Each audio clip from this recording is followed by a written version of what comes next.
昨天是西藏恐怖66周年，有几啊十个流亡印度的西藏人去中国驻印度大使馆头前抗议，去互印度的警察赶走。西藏流亡政府嘛举行纪念的仪式，悼念苏当时牺牲的西藏人。不过，中国外交部就批评讲，达赖喇嘛是以宗教的名义分裂华人的政治流亡者。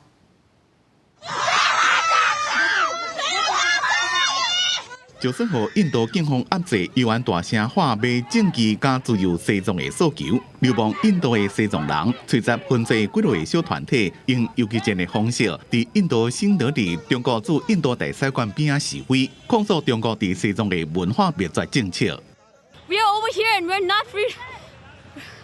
Though we're in an independent country, we're not free. Our brothers and sisters are in Tibet. They have been harmed. They have been killed. Every day, and self-immolations are happening every day. 示威虽然事先保密，不过印度警方也是提前设立路障，部署几60位警力。示威的西藏人一出现，就和优势警力强行赶走。今年是西藏恐怖66周年，1959年几多万追随者得到达赖喇嘛流亡印度北部的达兰萨拉，西藏流亡政府车站办纪念仪式，悼念当年死亡的西藏人。As we commemorate the Tibetan National Uprising Day.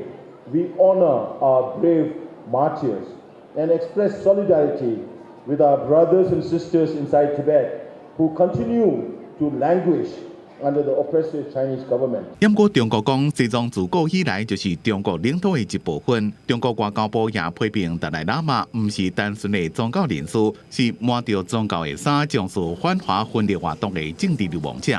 达赖说什么做什么，改变不了西藏繁荣发展的客观事实，我们希望有关方面不要给这种分裂中国的言论提供平台。达赖喇嘛在过去一直拢否认中国指控其是分离主义者，并且讲伊只是主张西藏实行自治，和藏传佛教甲因的文化会当受到保护。公司新闻张伟林、蒋建光编译。